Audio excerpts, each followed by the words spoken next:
Muito bem, queridos, vamos então abrir a Bíblia em Gênesis 35.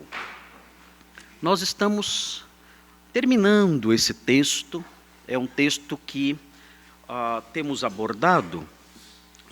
abordado esse texto, dando enfoque ao plano de Deus.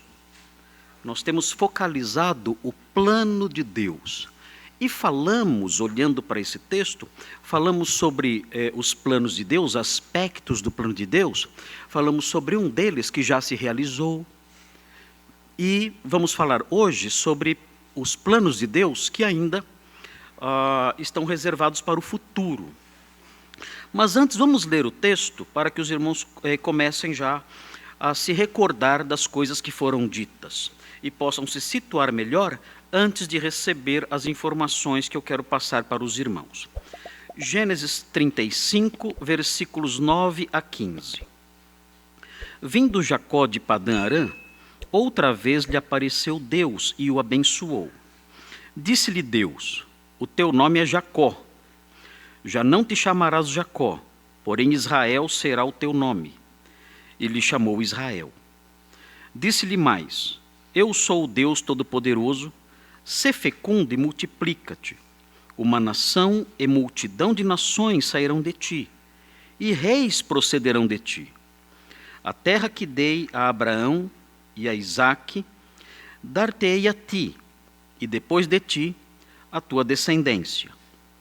E Deus se retirou dele, elevando-se do lugar onde lhe falara. Então Jacó erigiu uma coluna de pedra no lugar onde Deus falara com ele, e derramou sobre ela uma libação, e lhe deitou óleo. Ao lugar onde Deus lhe falara, Jacó lhe chamou Betel. Irmãos, nós dividimos esse texto em 3 partes. E a primeira parte desse texto abrange os versículos 9 e 10. E nós falamos sobre essa parte há 2 ou 3 semanas atrás.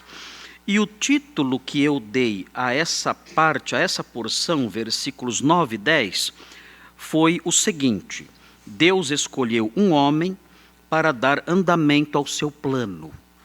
Esse foi o título que eu dei aos versículos 9 e 10, e os irmãos acompanharam a explicação dos versículos 9 e 10. Ao explicar os versículos 9 e 10, sob esse título, Deus escolheu um homem para dar andamento ao seu plano, eu mostrei para os irmãos o plano de Deus exposto em Gênesis 3,15. Seu plano era trazer ao mundo um descendente de mulher, que esmagasse a cabeça da serpente. E nós então estudamos o significado disso. Quem fez isso? Quem foi esse descendente de mulher? Posto que este plano já se cumpriu, quem foi esse descendente de mulher que esmagou a cabeça da serpente? Quando ele fez isso? E nós estudamos todas estas coisas, mostrando que Deus escolheu um homem, depois deu sequência ao seu plano, usando a descendência desse homem, no caso Jacó, para trazer esse descendente de mulher ao mundo, que afinal esmagou a cabeça da serpente. Nós estudamos tudo isso, esse sermão está gravado, e os irmãos que não viram e quiserem ver, há irmãos que têm muita curiosidade ligadas quanto a essas coisas, os irmãos podem ver no nosso site, nós temos esse sermão ali gravado. O ponto 2 desse texto aqui, a segunda divisão desse texto aqui, recebeu um outro nome. E o nome da segunda divisão desse texto foi o seguinte: Deus escolheu uma nação para dar andamento ao seu plano. E nós estudamos então o versículo 11. O versículo 11 mostra isso, que Deus escolheu uma nação para dar andamento ao seu plano.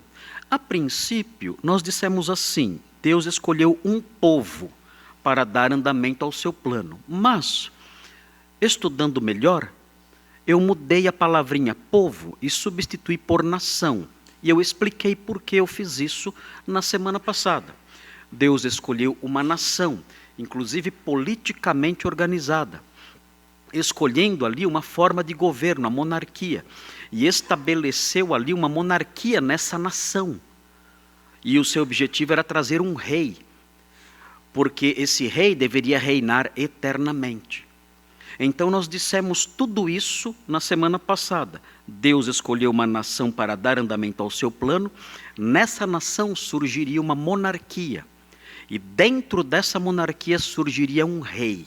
E esse rei teria um reinado eterno. E nós falamos sobre isso e conectamos isso à pessoa de Jesus. E os irmãos puderam então aprender esse detalhe também do plano de Deus. Hoje, nós vamos olhar a terceira divisão desse texto. E a terceira divisão abrange os versículos 12 e 13.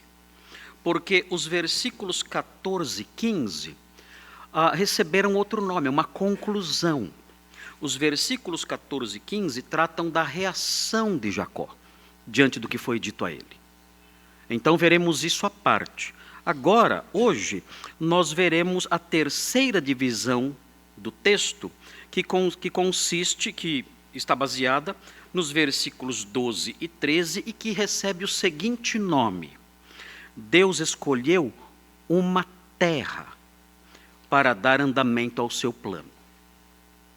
Isso é muito pouco falado por aí afora, é muito pouco estudado esse aspecto do plano de Deus. Mas hoje nós vamos olhar para isso. Para muitos irmãos, isso talvez seja algo novo, não sei, seja novidade, porque realmente é raro falarmos sobre esses assuntos.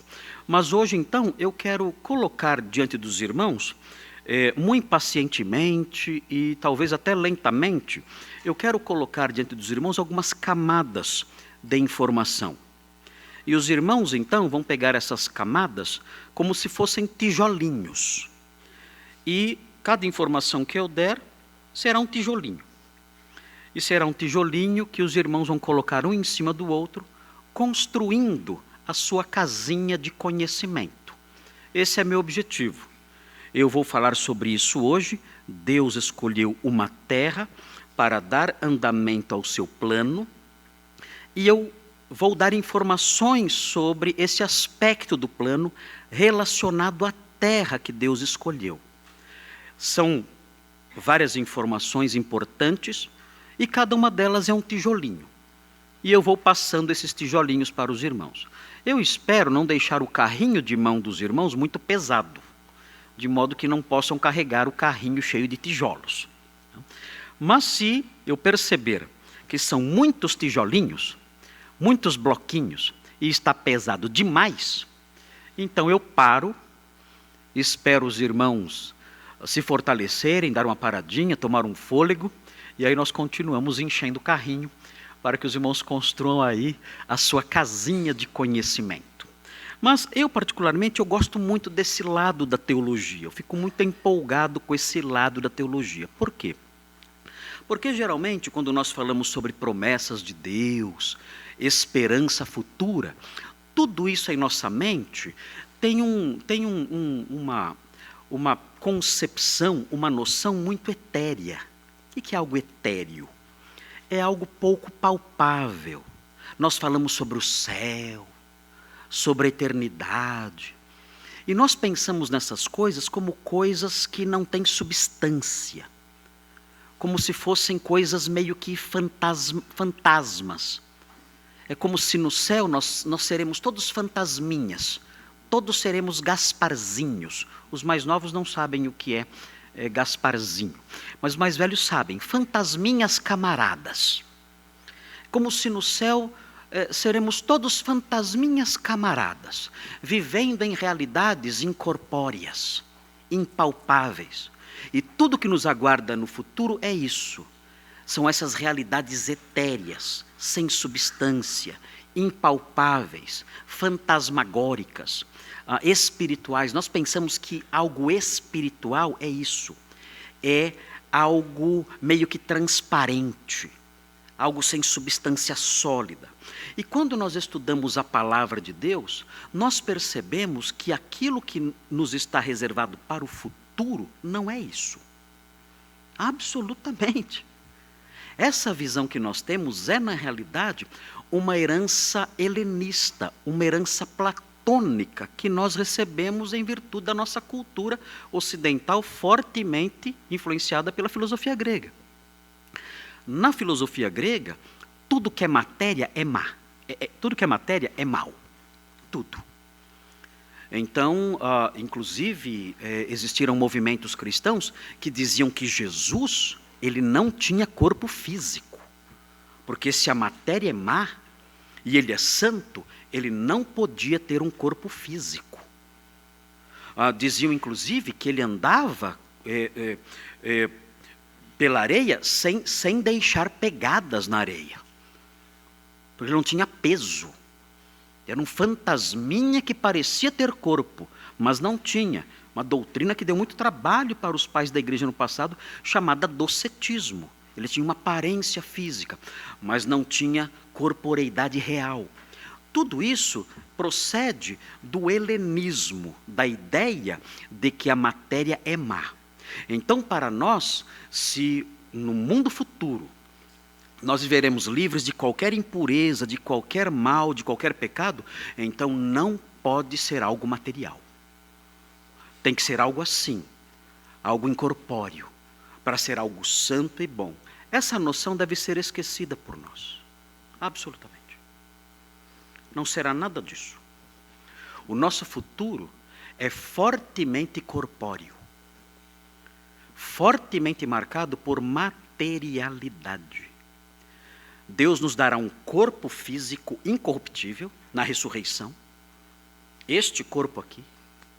Deus nos dará esse corpo revestido de imortalidade e revestido de incorruptibilidade. Mas será este corpo aqui.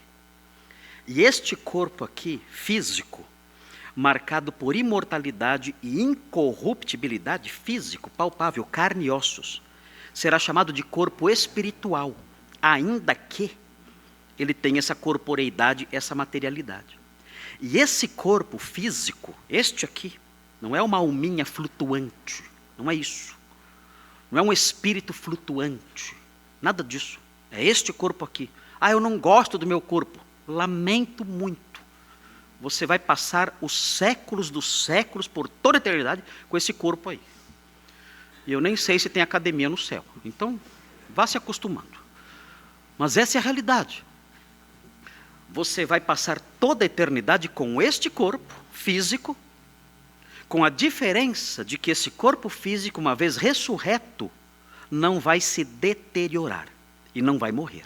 Essa é a diferença. Mas será esse seu corpo que sairá da sepultura um dia, e você estará nele para sempre. E esse seu corpo físico, matéria, marcada por imortalidade e revestida de incorruptibilidade, esse corpo viverá, no final, num novo céu e numa nova terra, que é a nova criação física. Não é um mundo de fumaça, não é um mundo de brisa. É um mundo físico, um novo céu e uma nova terra. E lá viveremos. Isso é fortemente material. E não tem problema nenhum com isso. Porque quem é o criador da matéria? Deus. E quando Deus criou a matéria, ele olhou para a matéria. E o que ele disse? Isso tudo é muito bom. Então, queridos, é isso que nos aguarda no amanhã. E quando nós falamos, então, tentando nos livrar dessa herança platônica, helenista, tentando criar nos irmãos uma nova visão, uma visão correta, bíblica, de espiritualidade, que preserva o contexto de materialidade como algo bom, e que realmente é, e nos livra da visão pagã de que a matéria é má, ao falar sobre isso eu fico bastante empolgado, porque esse ponto do nosso sermão mostra isso. Vejam o título. Deus escolheu uma terra. Deus escolheu uma terra para dar andamento ao seu plano.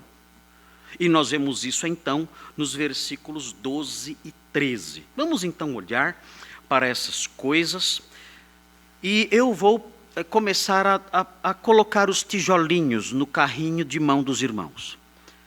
E espero não cansá-los com isso. Se os irmãos ficarem cansados, levanta a mão, para, pastor, não aguento mais. Aí eu paro e prossigo numa outra ocasião. Mas eu não quero deixá-los exaustos com um número muito grande de tijolinhos, porque é difícil administrar as informações quando elas são numerosas. Então, por isso, eu tenho que ser muito cuidadoso aqui. Eu quero comunicar bem. Não adianta eu comunicar um monte de coisas e os irmãos não conseguirem administrá-las na mente de vocês. A última coisa que eu quero é ser confuso e deixá-los confusos, sem saber o que fazer com as informações numerosas. Então, por isso, eu quero ir devagar. Vamos, então, olhar aí para o texto. O texto diz assim: a terra que dei a Abraão e a Isaque, dar-te-ei a ti, e depois de ti a tua descendência. Os irmãos devem observar aí, versículo 12, os irmãos devem observar o verbo dar, é o verbo natan. Natan significa dar. Esse verbo aparece 3 vezes nesse versículo. A terra que dei a Abraão e a Isaque, aparece a primeira vez aí o verbo dar. Dar-te-ei a ti, aparece uma segunda vez o verbo dar. E depois de ti, darei, não aparece no português, mas está no texto hebraico. Depois de ti, darei a tua descendência. Então aparecem 3 vezes aqui o verbo dar, e existe nesse versículo, nessa primeira linha, uma ligação entre o passado e o futuro. É fácil perceber isso. Olhando para essa frase, os irmãos percebem isso com muita facilidade.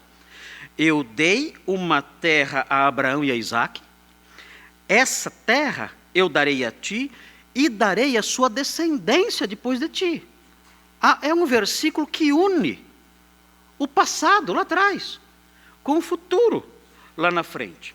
Agora, quando nós olhamos para esse versículo, nós ficamos um pouquinho confusos, especialmente aqueles que estudam a Sagrada Escritura.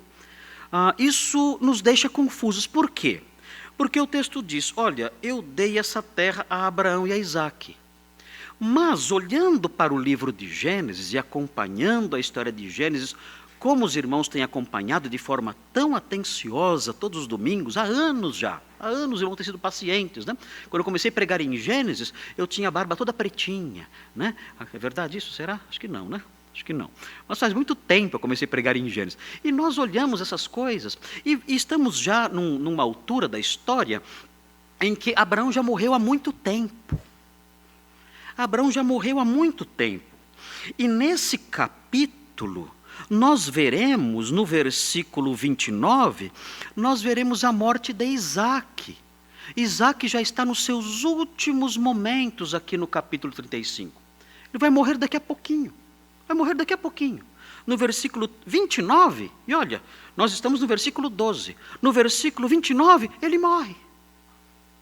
E nós olhamos e dizemos, mas quando foi que Deus deu essa terra a esses homens? Eles nunca foram donos dessa terra. Que dádiva é essa que a pessoa recebe e não usufrui? Que dádiva é essa que a pessoa recebe e não tem a posse? Como pode isso? E de fato, essa percepção faz sentido. Tanto faz sentido que os escritores do Novo Testamento perceberam isso também. Os irmãos devem se lembrar do dia em que Estevão, o primeiro mártir cristão, esteve diante do Sinédrio, sendo questionado acerca da sua pregação. Se os irmãos olharem com atenção o sermão de Estevão, ele diz algo muito interessante, ele não foi contestado no que ele disse. Vejam o que diz, observem, Atos 7, 4 e 5. Vocês vão ver ali uma palavrinha de Estevão, uma palavrinha correta. Ele não foi contestado no que ele disse. Ele disse algo que é verdade e que nos deixa intrigados. Atos 7, 4 e 5. Deus prometeu a terra a Abraão, a Isaque, mas vejam, Atos 7, 4 e 5. Diz assim, então, é Estevão falando, contando a história de Abraão. Então saiu da terra dos caldeus, Abraão, e foi habitar em Harã. E dali, com a morte de seu pai, Deus o trouxe para esta terra, em que vós agora habitais.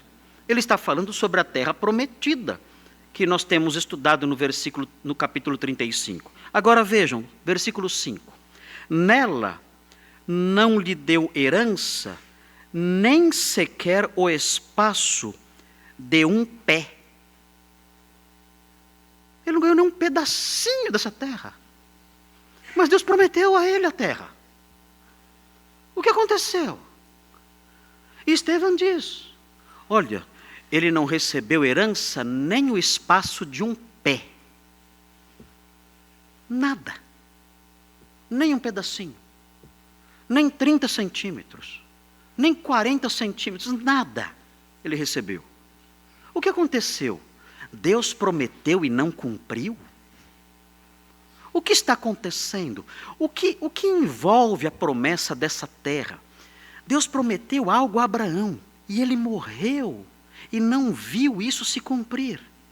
Deus falhou em sua promessa? Nós olhamos para Hebreus, livro de Hebreus, escrito para crentes judeus, que conheciam profundamente essas coisas. Vejam o que diz o livro de Hebreus. Vire aí as páginas da Bíblia e vão recolhendo, vão colocando em seu carrinho mental esses tijolinhos. Vejam o que diz Hebreus 11, versículo 9 e 10. É o autor de Hebreus falando sobre Abraão. E os patriarcas, aqui especificamente sobre Abraão. Ele fala assim, pela fé, peregrinou na terra da promessa. O que é a terra da promessa? É um genitivo explicativo aqui. É a terra prometida. Ele peregrinou na terra que Deus prometeu dar a ele, Abraão, habitando em tendas com Isaque e Jacó, herdeiros com ele da mesma promessa, diz o texto. E ele prossegue e fala no versículo 10, ele diz assim, porque aguardava a cidade que tem fundamentos, da qual Deus é o arquiteto e edificador. Eu já vi uma pessoa dizendo assim, olha, Abraão, ele não esperava ganhar aquela terra. Nada disso. Ele estava peregrinando ali, aguardando a cidade que tem fundamentos, que é celeste. Então ele estava peregrinando ali, esperando a morte.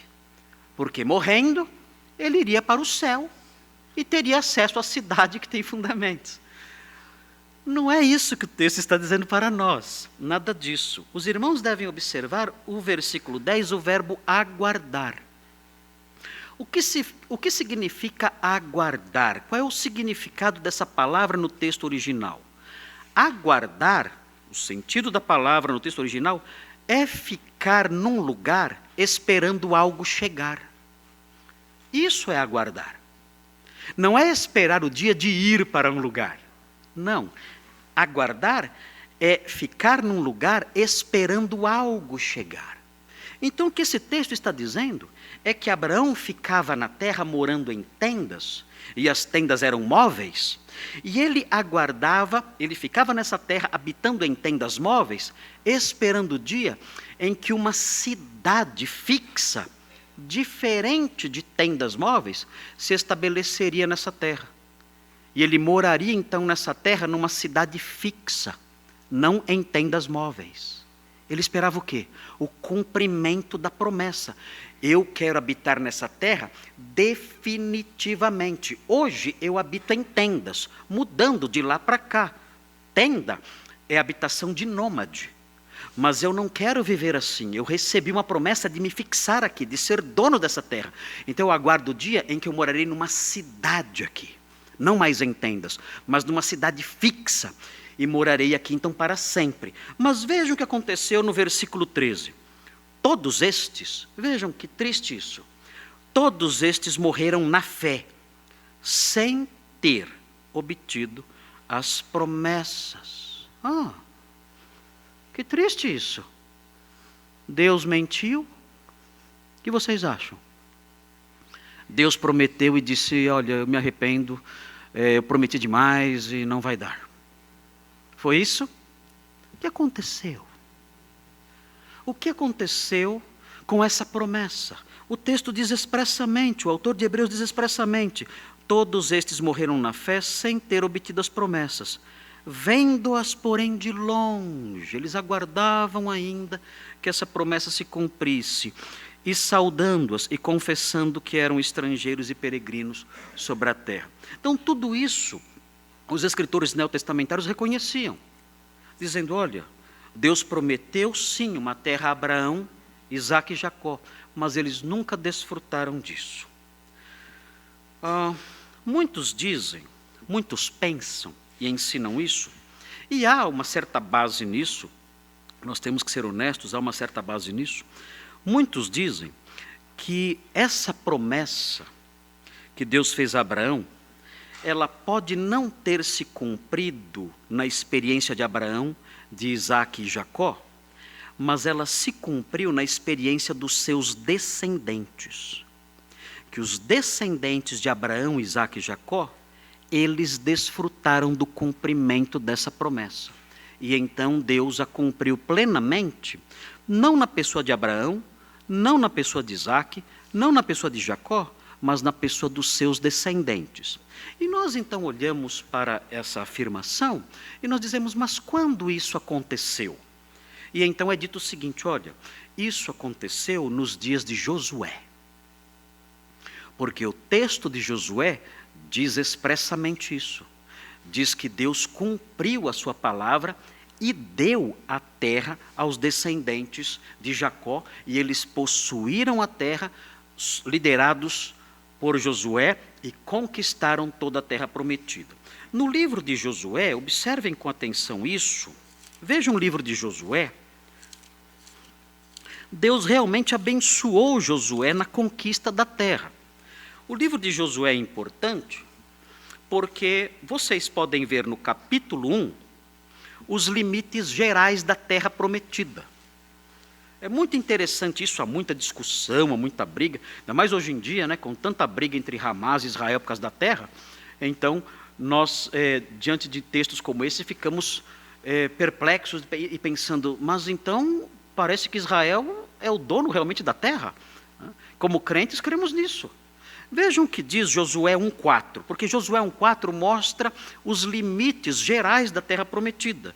Diz assim, veja o versículo 3 primeiro: todo lugar que pisar a planta do vosso pé, vô-lo tenho dado, como eu prometi a Moisés.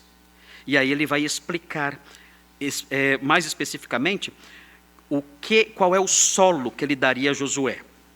Desde o deserto, aqui o deserto é o Negev, é o sul de Israel, onde é a região do Mar Morto. Ele fala: isso faz parte da terra prometida, o Negev, a região do sul ali. Negev significa sul, é ali o sul de Israel, ali a região do Mar Morto. Ele fala: essa porção pertence à terra que eu prometi dar aos seus antepassados, desde o deserto e o Líbano ao norte. Então, notem, o Líbano é parte da terra prometida. Então, do sul até o norte, nós temos aqui os limites. O Negev, no sul, o deserto do Negev no sul, e o Líbano ao norte. Agora, vejam a sequência, vejam a geografia da terra prometida. Até ao grande rio, o rio Eufrates. Esse é o limite oriental da terra. A terra prometida vai até o rio Eufrates. Atualmente, os judeus estão ocupando até o rio Jordão com certas reservas. Na verdade, nem o rio Jordão eles têm totalmente. Isso é um grande problema para eles ali. Hein? Mas o texto aqui diz que a terra prometida vai até o rio Eufrates, no lado oriental. E vejam a sequência: toda a terra dos heteus, até ao mar grande, para o poente do sol será o vosso limite. Qual é o mar grande? É o mar Mediterrâneo. Então o que nós temos aqui são os limites da terra prometida. Deus disse, a terra prometida abrange isso. O Neguev ao sul até o Líbano ao norte, e o rio Eufrates no oriente até o mar Mediterrâneo no lado ocidental. E o livro de Josué prossegue, dizendo que Deus abençoou Josué de modo que ele teve a posse disso. Alguns dizem não somente nos dias de Josué, mas também nos dias de Salomão. Salomão conquistou tudo isso e teve acesso a tudo isso. Então, na realidade, tudo isso já se cumpriu. Se não nos dias de Josué, nos dias de Salomão. Ok. Então pensamos, ok, então Deus se desobrigou da promessa, porque Ele deu essa terra, se não aos patriarcas, pelo menos aos seus descendentes. Mas Ele prometeu aos patriarcas, ok, mas os patriarcas desfrutaram dessa promessa na pessoa dos seus descendentes, nos dias de Josué ou nos dias de Salomão. Ok, não é uma resposta muito satisfatória. O problema é que depois dos dias de Josué, e depois dos dias de Salomão, na época da sequência ali dos reis de Israel, surgiram os grandes profetas. Isaías, Jeremias, Ezequiel, esses grandes profetas surgiram. E quando eles surgiram e começaram a anunciar as suas profecias, eles começaram a dizer que Israel possuiria essa terra plenamente e para sempre. Mas eles disseram isso depois de Josué. Josué já estava morto há séculos. Eles disseram isso depois de Salomão, dos dias de Salomão. Salomão já tinha morrido há séculos. Eles voltaram a dizer isso. Israel habitará nessa terra, e habitará para sempre nessa terra. E mais, eles revelaram, e é aqui que Gênesis 35 se encontra com essas coisas. Eles revelaram o seguinte: vocês se lembram da monarquia que nós estudamos na semana passada? Eles disseram o seguinte: olha, essa monarquia, que será a forma de governo dessa nação escolhida, essa monarquia eterna vai se fixar na terra dada aos patriarcas. Essa monarquia que ainda não se inaugurou, essa monarquia eterna, ela vai se fixar precisamente na terra que Deus prometeu aos patriarcas. O quê? É isso mesmo. Não é uma monarquia que vai se fixar eternamente no céu. Alguns pensam assim: Jesus vai reinar do céu para sempre. Irmãos, Jesus reinar no céu não é novidade para ninguém. Ele sempre reinou no céu. Sempre. Desde antes da criação. Isso não acrescenta nada a profecia nenhuma. Jesus sempre reinou no céu. Ele é pré-existente, as suas saídas são desde os tempos eternos. Ele sempre reinou no céu. Estamos falando de algo diferente aqui. Os profetas disseram: a monarquia eterna que Deus escolheu, que governaria a nação que Deus escolheu, essa monarquia vai se fixar nessa terra que Deus escolheu aqui. Essa terra que abrange o rio Eufrates até o mar Mediterrâneo, essa terra que abrange o Neguev até o Líbano, nessa terra, Deus vai fixar a monarquia eterna que nós estudamos no ponto 2. Isso é abrangido pelo plano de Deus. E os irmãos, então, recebem aqui o primeiro tijolinho. O primeiro tijolinho é esse. A monarquia acerca da qual aprendemos na semana passada, monarquia eterna. Essa monarquia vai se fixar na terra que Deus prometeu a Abraão, Isaque e Jacó. Vamos olhar isso com mais exatidão, olhando para um texto específico. Abram a Bíblia em Jeremias 23. As duas coisas se unem aqui. Jeremias 23. Os irmãos estão entendendo? Ou não? Notem. O plano de Deus envolve a fixação da monarquia eterna na terra dada aos patriarcas. Eu vou repetir. O plano de Deus envolve a fixação da monarquia eterna na terra dada aos patriarcas. Jeremias 23, abra lá sua Bíblia e vejam os versículos 5 a 8. Veja o que diz. Diz assim, muito claro aqui: eis que vem dias, diz o Senhor, em que levantarei a Davi um renovo justo, e rei que é, reinará, e agirá sabiamente, e executará o juízo e a justiça na terra. Nos seus dias, Judá será salvo e Israel habitará seguro. Será este o seu nome com que será chamado: Senhor, Justiça Nossa. Alguém sabe quem é esse personagem? Alguém suspeita de alguém? Quem é esse descendente de Davi que reinará? Vocês têm alguma suspeita de quem seja? Todos sabemos.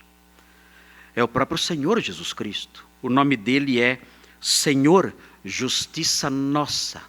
Yahweh Tzadikenu. Senhor, Justiça Nossa. Agora vejam a sequência do texto. Portanto, eis que vem dias, diz o Senhor, em que nunca mais dirão: tão certo como vive o Senhor, que fez subir os filhos de Israel da terra do Egito. Não dirão mais isso. Vejam o que dirão. Mas o que dirão será o seguinte: tão certo como vive o Senhor, que fez subir, que trouxe a descendência da casa de Israel, da terra do norte e de todas as terras, para onde os tinha arrojado, e habitarão na sua terra. Então o que o texto está dizendo? O texto está dizendo que haverá o dia em que esse rei que nós conhecemos, que é Jesus, ele reinará num lugar específico. E esse lugar específico em que ele vai reinar será a terra prometida aos patriarcas. Então isso faz parte do plano de Deus. Isto já aconteceu? Não. Isso ainda não aconteceu. Isso faz parte da nossa esperança. O que nós aguardamos então? Entre outras coisas, nós aguardamos o dia em que o rei voltará. E quando ele voltar, ele estabelecerá o seu trono eterno. E a sede do seu trono eterno será especificamente na terra que Deus prometeu dar a Abraão, Isaque e Jacó. Esse é o primeiro tijolinho que os irmãos devem guardar, colocar aí na sua carriolinha ou na sua casinha de conhecimento teológico. Jesus voltará. E quando ele voltar, ele vai estabelecer o seu reino na terra que Deus prometeu aos patriarcas. Vamos ao segundo tijolinho. Tudo bem até aqui? Está pesado esse tijolinho? Não? Podemos prosseguir mais um pouquinho. Notem bem, um segundo tijolinho agora. Nessa terra, é importante aprender isso, é uma promessa de Deus. É uma promessa muito linda da graça de Deus aqui. É o nosso segundo tijolinho de conhecimento acerca do plano de Deus para o futuro. Nessa terra, os descendentes dos patriarcas, os judeus, viverão convertidos.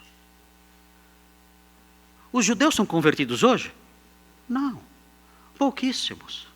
Aliás, os judeus, muitos deles são inimigos da nossa fé, são inimigos de Cristo. Recentemente, eu gravei um vídeo em Brasília, mostrando os evangelhos ali, não sei se os irmãos viram, é um vídeo mostrando as estátuas em frente à Catedral de Brasília. Eu expliquei ali os evangelhos e tudo mais. Um judeu se manifestou. E ele me xingou várias vezes, dizendo: vocês cristãos não entendem nada, esses evangelistas eram todos mentirosos. E ali muito bravo e brotando ali muitas ofensas ali contra mim, porque eu tinha explicado os 4 evangelhos ali, usando as estátuas da catedral. Então percebi aquele ódio contra o cristianismo. A Bíblia fala que os judeus hoje, quando leem a lei de Deus, um véu está sobre os seus olhos. Eles não conseguem perceber o evangelho ali nas Escrituras, de modo que eles são inimigos do evangelho.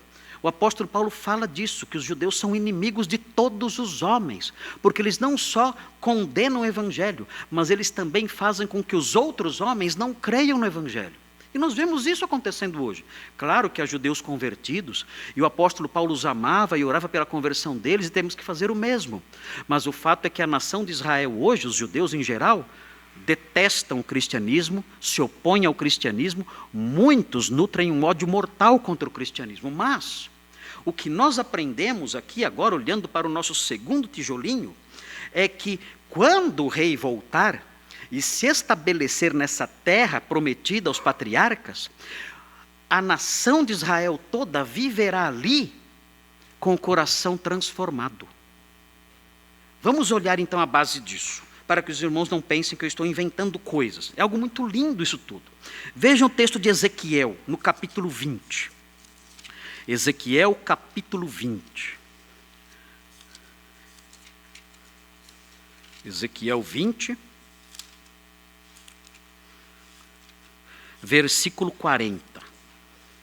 Ezequiel 20, versículo 40.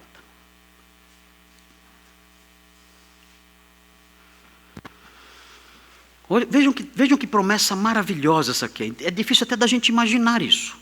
Mas vejam o que diz aqui. Ezequiel 20, 40. Diz assim: porque no meu santo monte, no monte alto de Israel, aqui é Sião, diz o Senhor, ali toda a casa de Israel me servirá. Toda. Naquela terra. Ali me agradarei deles. Ali requererei as vossas ofertas e as primícias das vossas dádivas, com todas as vossas coisas santas.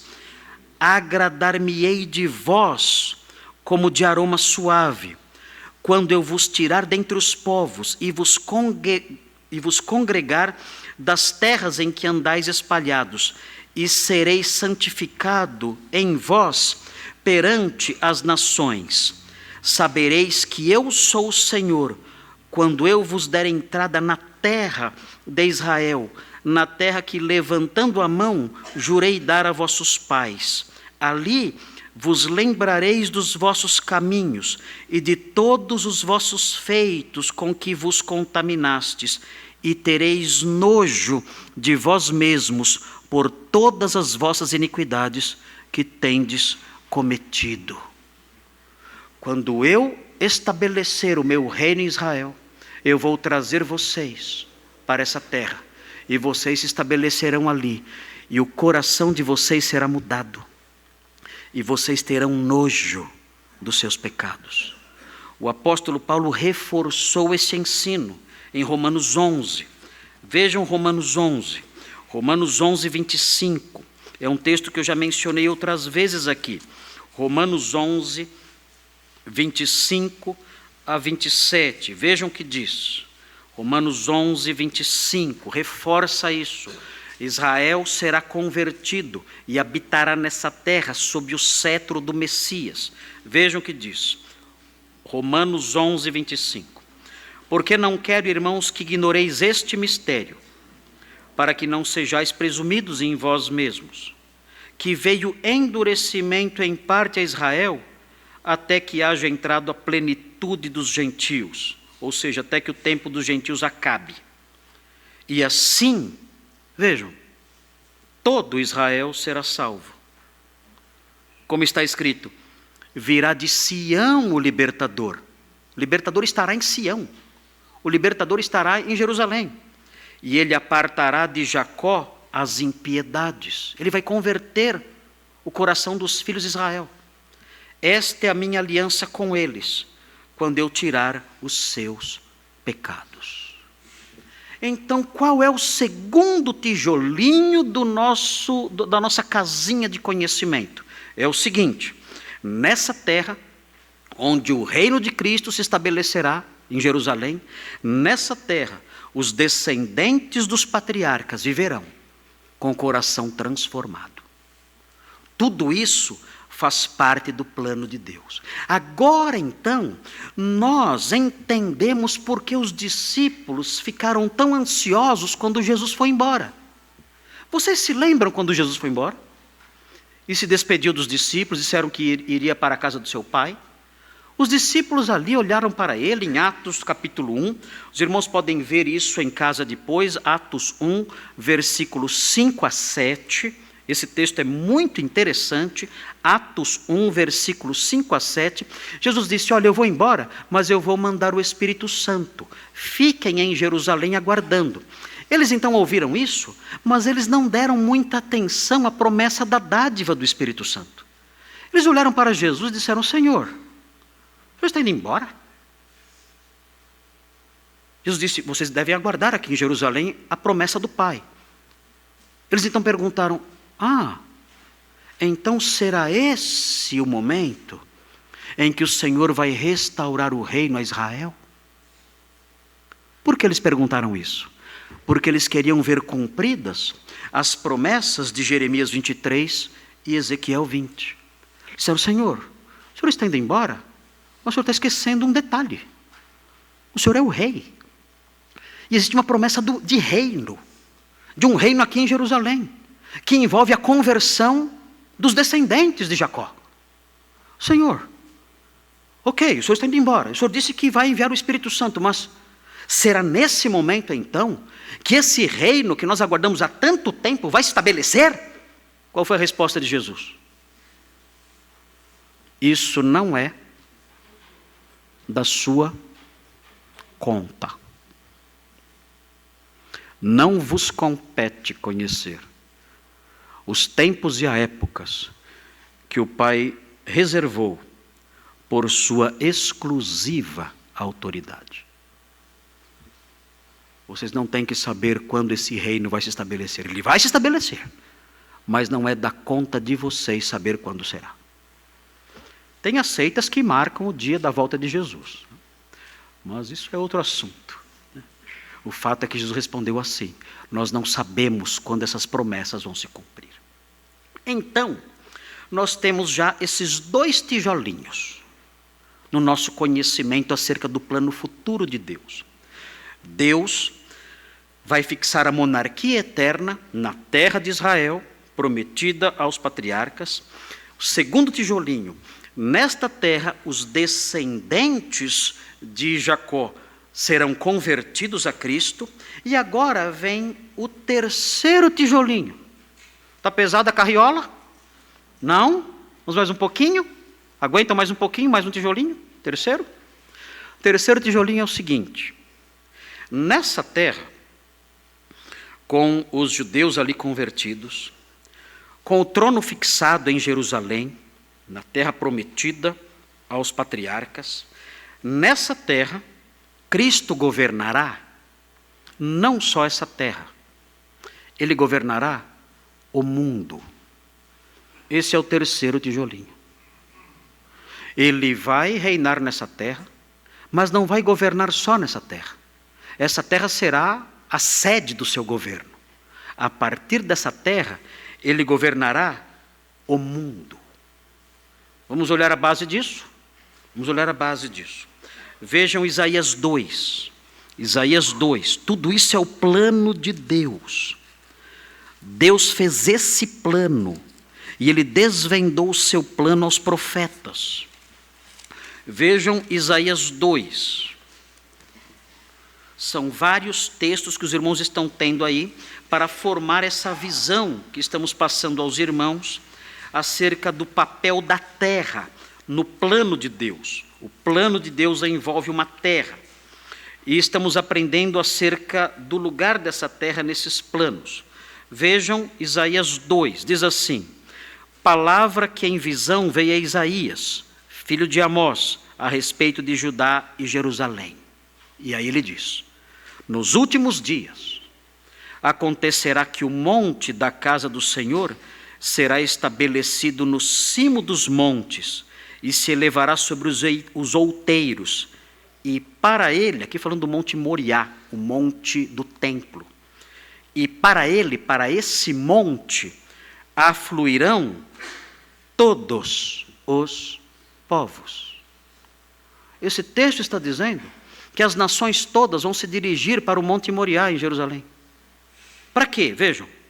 Irão muitas nações e dirão: vinde e subamos ao monte do Senhor e à casa do Deus de Jacó, para que nos ensine os seus caminhos. Vejam isso. É ele governando as nações indo até o rei, querendo orientação, querendo instrução. O texto diz: e andemos pelas suas veredas, porque de Sião, Jerusalém, sairá a lei, e a palavra do Senhor de Jerusalém, a sede desse governo mundial. Nós aguardamos isso, um governo mundial a partir da terra prometida. Versículo 4: ele julgará entre os povos e corrigirá muitas nações. Estas converterão as suas espadas em relhas de arados e suas lanças em podadeiras. Uma nação não levantará espada contra outra nação, nem aprenderão mais a guerra. Ou seja, ele estabelecerá o seu trono eterno em Jerusalém, e ali em Jerusalém governará as nações, e o seu reino será um reino de paz. Não haverá guerras. Ele é o maravilhoso conselheiro, ele é o Deus forte, ele é o Pai eterno, e ele é o príncipe da paz. É o príncipe pacífico. O seu reinado será um reinado de paz. As nações não aprenderão mais a guerra.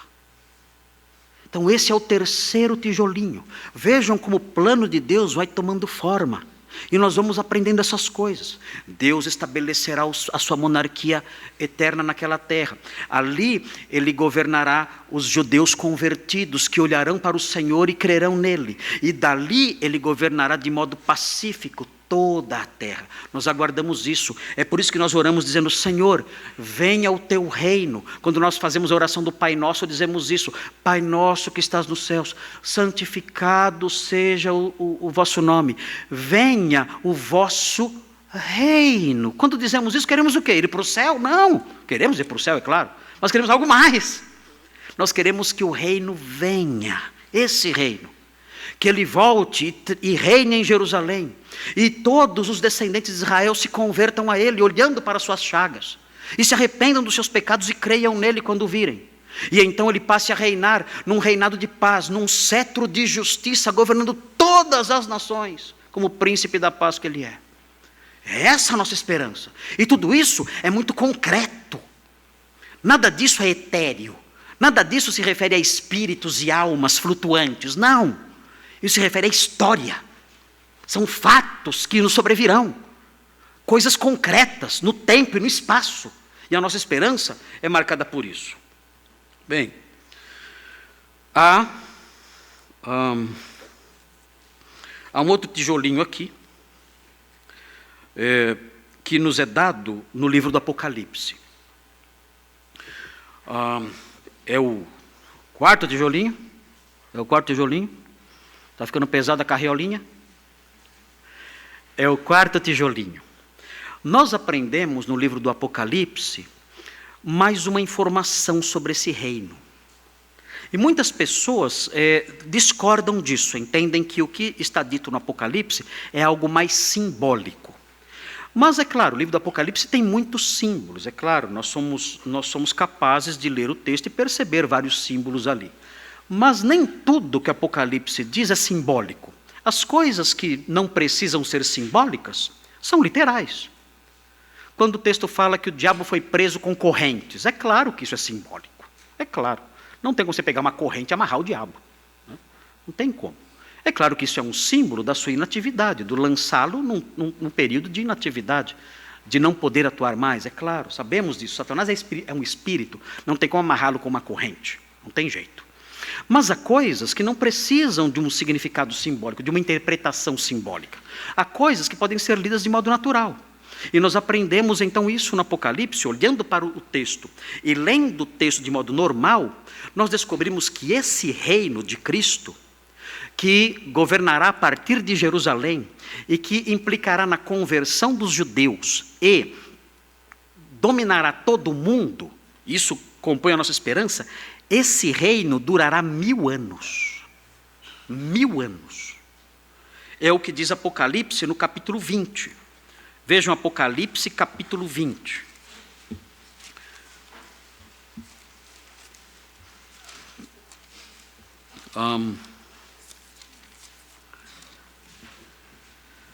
Apocalipse 20. Vejam o que diz Apocalipse 20. Diz assim o versículo 4. Vi também tronos, e nestes sentaram-se aqueles aos quais foi dada a autoridade de julgar.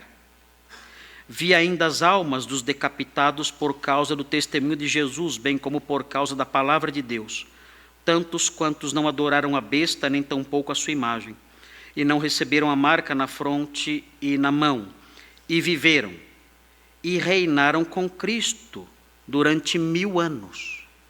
Esse texto se refere à volta de Jesus. Quando ele voltar, ele vai ressuscitar mortos e vai inaugurar o seu reino quando ele voltar. Aquele reino em Jerusalém que estamos falando, aquele reino que envolve a conversão dos judeus, aquele reino que se estende sobre toda a terra, se inaugurará quando ele voltar. Quando ele voltar, ele vai ressuscitar mortos, mortos salvos, e ele vai reinar por 1000 anos, diz o texto. Vejam a sequência, versículo 5. Os restantes dos mortos não reviveram, os perdidos, até que se completassem os 1000 anos. Esta é a primeira ressurreição. Bem-aventurado e santo é aquele que tem parte na primeira ressurreição. Sobre essa segunda morte não tem autoridade. Pelo contrário, serão sacerdotes de Deus e de Cristo e reinarão com ele os 1000 anos. Ou seja, quando Cristo voltar, vai ressuscitar os mortos que creram nele. E esses mortos que crerão nele vão participar do seu reino neste mundo, deste reino em Jerusalém. E esse reino durará 1000 anos. E a pergunta então é, mas então vai acabar? Não é um reino eterno? Como vai durar só 1000 anos? Tem que ser um reino eterno. Como fica isso?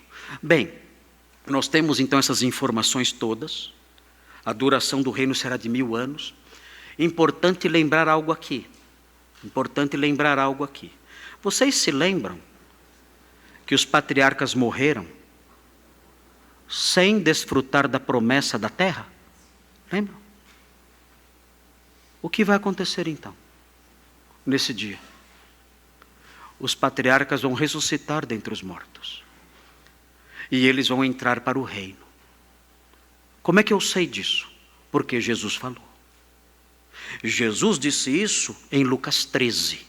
Vejam o que diz Lucas 13. Finalmente os patriarcas vão ser donos e vão possuir a terra. Lucas 13, 28 e 29. Jesus diz assim em Lucas 13, 28. Ali haverá choro e ranger de dentes, quando virdes no reino de Deus Abraão, Isaque e Jacó e todos os profetas, mas vós lançados fora.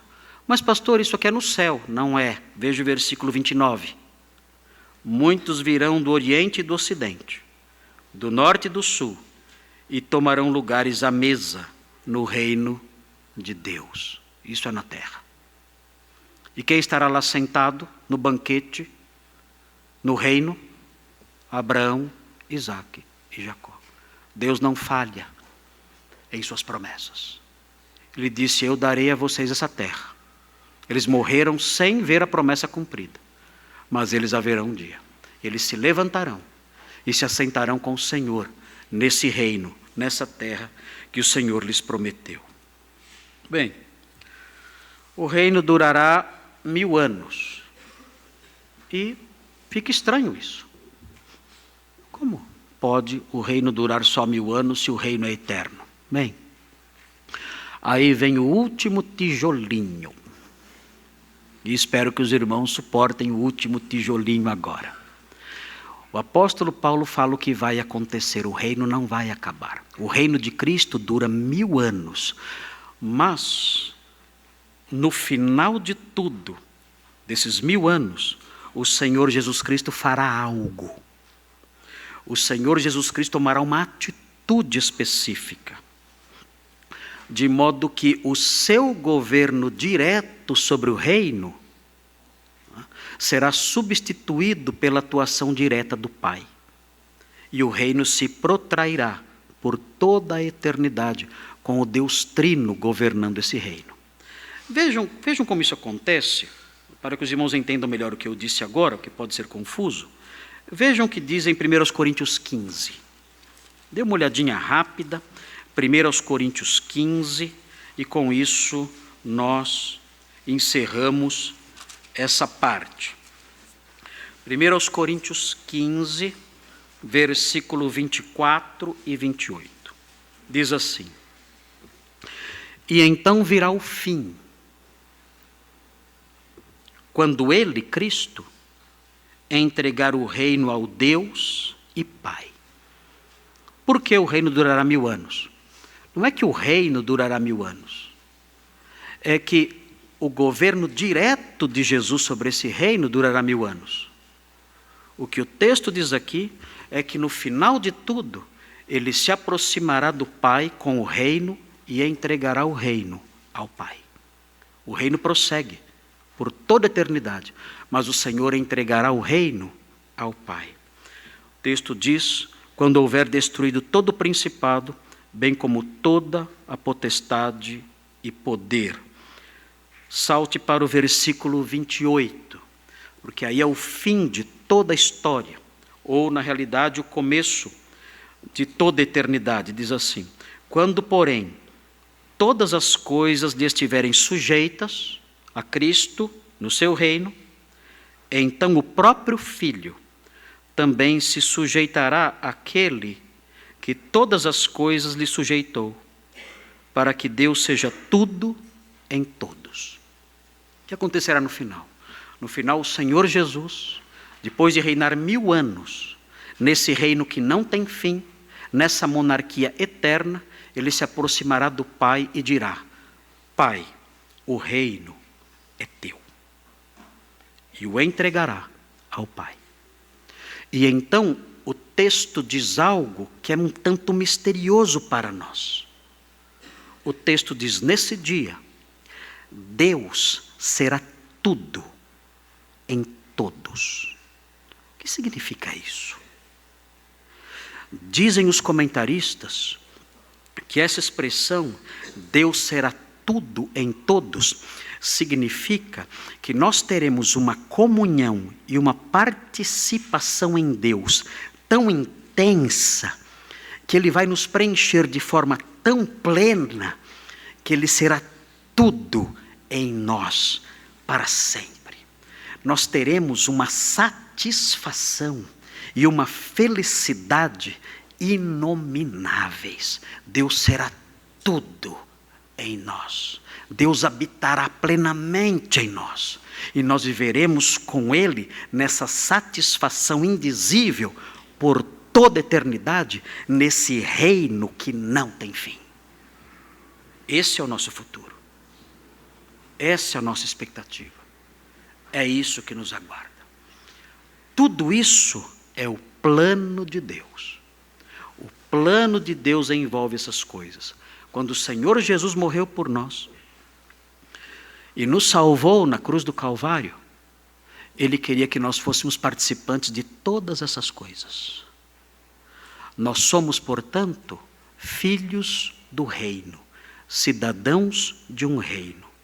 Esse reino um dia se estabelecerá, um reino de paz e justiça.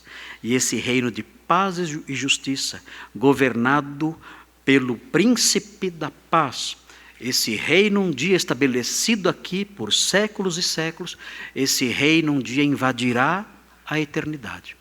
E nós participaremos então da vida de Deus, como jamais pudemos imaginar. E o nome disso é salvação. O nome disso é felicidade. Isso será ser salvo. Isso será ser feliz. Nada disso pode ser encontrado nesta vida. Nada disso pode ser experimentado nesta vida. Esse grau de plenitude, de felicidade não pode ser encontrado em lugar nenhum aqui. Mas os crentes em Cristo podem nutrir essa esperança. Um dia eu participarei de um reino. E esse reino será colocado aos pés do Pai. E nesse dia eu participarei da vida de Deus por toda a eternidade, numa dimensão que eu jamais pude sonhar. E isso é a felicidade completa. Cristo morreu na cruz do Calvário por mim, para me dar esse presente. Ele não morreu apenas para que eu fosse para o céu e vivesse ali como um anjinho. Não, ele morreu por mim para me dar todas essas coisas sobre as quais falamos a partir desses textos e a partir desse sermão. Bem, Jacó reagiu a isso. Jacó reagiu a essas promessas todas, mas nós não temos tempo de falar sobre isso hoje. Então, na semana que vem, eu vou terminar os versículos 14 e 15, e aí seguimos em frente em Gênesis 35. A nossa súplica, queridos, é que os irmãos, tendo conhecido a dimensão da nossa salvação, nós não fomos salvos apenas para ir para o céu. A nossa expectativa é que os irmãos, conhecendo a dimensão da nossa salvação, tudo que envolve o nosso futuro, a nossa esperança, aquilo que está lá na frente nos aguardando, nossa expectativa é que os irmãos desenvolvam no seu coração uma gratidão maior, uma admiração maior pela sabedoria dos planos de Deus. E o louvem: Senhor, obrigado, porque o Senhor me tirou de uma condição tão horrível neste mundo perdido, morto que eu era, vivendo em delitos e pecados, e o Senhor me deu participação num reino maravilhoso, de uma dimensão que eu jamais poderia imaginar. Obrigado por uma salvação tão grande, tão maravilhosa, tão linda, por essa esperança tão rica. Obrigado por isso, Senhor. E a nossa oração também é que aqueles que não têm Jesus Cristo como seu Salvador, que não são ainda súditos desse Rei maravilhoso, que olhem para Ele hoje e digam: Senhor, Rei crucificado, Senhor, Rei cujas mãos foram perfuradas por causa dos meus pecados, Rei eterno, Filho de Davi, perdoa os meus pecados, salva-me e ajuda-me, Senhor, e me coloca como cidadão do seu reino, para que eu participe, por meio da fé da sua salvação, para que eu participe no futuro dessa herança rica, desse reino maravilhoso que o Senhor prometeu àqueles que se sujeitam, que se colocam debaixo do seu cetro adorável. Ó Deus, ó Rei eterno, ó Filho de Davi, ó Príncipe crucificado, recebe-me, ó Senhor. Eu aceito pela fé. Perdoa os meus pecados e me inclua, ó Deus Santo, ó Deus homem, me inclua nesse reino maravilhoso e eterno que o Senhor preparou para aqueles que são seus. Faça essa súplica hoje, o Senhor ouvirá e você terá essa esperança maravilhosa de participar dessas coisas. Oremos. Senhor Deus, muito obrigado por essas promessas maravilhosas, pelo seu plano lindo, ó Deus. Seu plano que enche o nosso coração de esperança e de alegria. Faça com que essas coisas fiquem gravadas em nós e nós aguardemos com entusiasmo esse dia e oremos com toda a força do nosso coração: venha o teu reino. Em nome de Jesus pedimos isso. Amém.